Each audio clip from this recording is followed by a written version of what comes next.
Hello everyone, আজকে আমরা দুইজন বার হইছি একটু আটাত। এই যে ঠাডা শীতর মধ্যেও কিন্তু আমরা এখানে কোনো শীত নাই। আমায়রা, তোমার কেমন লাগছে? আমার ভালো লাগছে। ভালো লাগে? শীত লাগেনি? না। কারণ কোনো শীত নাই, তোমার সামনে শীত লাগবে।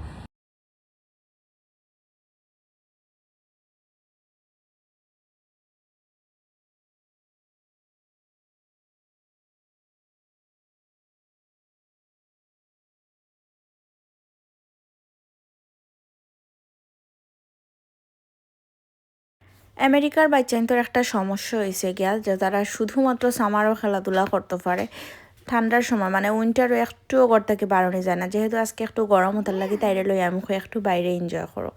এরপরে বাসা তাইয়াও আমি একটু খাইতে ইচ্ছে আর আমার এখন স্যান্ডউইচটা আমি বানাইলাম হয়েছে গিয়া একটা কিমা দিয়া, চিকেন কিমা আর হয়েছে ব্রেড আর চিকেন কিমা দিয়ে। এটা খুব ইজিলি সহজে বানানো যায়, লগে একটা ডিমও দিব আমি।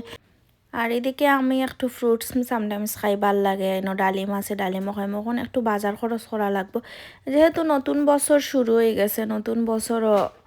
নতুন বছর উপলক্ষে আসলে বাজার করা নাই, মেইনলি করে বাজার শেষ হয়ে গেছে যার কারণে বাজারও যাওয়া। আর বাজারও একটা জিনিসও লাগে গেলেও মিনিমাম আস্তে আস্তে করতে করতে করতে করতে অনেক জিনিস হয়ে যায়। আর আমার কাছে ভাল লাগে বাজারও খরা থেকে বেশি দেখা, মানে নতুন নতুন কিছু আইসে না। আমি আসলে একটা ফ্রুটস কিনার লাগে মেইনলি গেছিলাম, যে আমি অনেক দিন থেকে একটা ফ্রুটস খুঁজলাম, কিন্তু মেবি এটা এখন সিজন নাই, দেখা নাই। আর এদিকে বক্সও ভর্তি কয়েকটা আছে ফ্রুটস, আমার এগুন ভাল লাগে না। হয়েছে গিয়া পাইনঅ্যাপল আমি 2 চৌকের 20।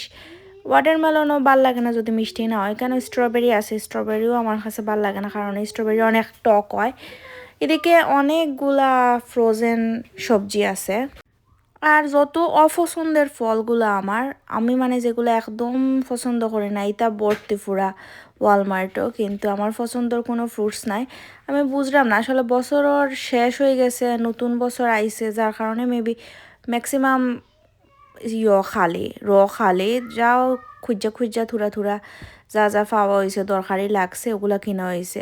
মানে সবজি টবজিও সব ড্যাম ফ্রেশ নাই সবগুলা, কেমন জানি হিটা হিটা পড়ে রয়েছে। যেহেতু এখন নাইট টাইম, বাহিরে যতই ঠান্ডা হোক স্টোরের ভিতরে কিন্তু আবার মানে হিট আছে। এটাই একটা সুবিধা, বাইরে ঠান্ডা হইলে স্টোর থাকে হট, আর বাইরে হট থাকলে স্টোর থাকে কুল। আচ্ছা, এরপরে আমি টুকটাক আরও জিনিস দেখলাম। আর আমার সব থেকে কষ্টের বিষয় হয়েছে গিয়া এই ক্যান্ডি সেকশন ভাই, আমি যাই ঠিক আছে, আমার কাছে একটা সামনে দিয়ে যাইতেই ভাল লাগে, কিন্তু কিছু কেনার মতো সাহস আমার হয় না। আমার কাছে মনে হয় কিনলে তো শেষ, অবস্থা খারাপ। এমনিও যেই পরিমাণ ওয়েট বাড়ে আর ক্যান্ডি খাই খাই আরও ওয়েট বাড়তাম না। আমরা বাজার খরচ কইরা এখন যে আমি কি বাসাত আইয়াও আমি খাসির মাংস লই লইছি, এগুলো আমি হাতে মাইকা বয়াইমু। খাসির মাংস আমার কাছে অত বেশি ভাল লাগে না, কারণ খাসির মাংস একটা গন্ধ করে, যার কারণে আমি টক দই দিয়ে এটা বয়াইছি।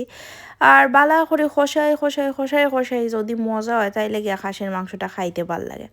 যাই হোক, আমি অনেকক্ষণ কিন্তু এটা খসাইতে তেল বাড়ইয়া আমি উল্টা বাগারও দিছি, যে আলাদা করে সরিষার তেল দিয়া বাগার দিছি। মাংসটা কিন্তু খুবই মজা হয়েছে, আমি বুঝছিলাম না যে অত মজা হইব। এটার লগে যদি পোলাও থাকতো তাইলে আরও বেশি বেশি মজা হইতো, কিন্তু গরম পোলাওর চাউল নাই, যার কারণে সাদা ভাত দিয়া জম্পের সালাদ দিয়া ডিনারটা শেষ করলাম। Thank you.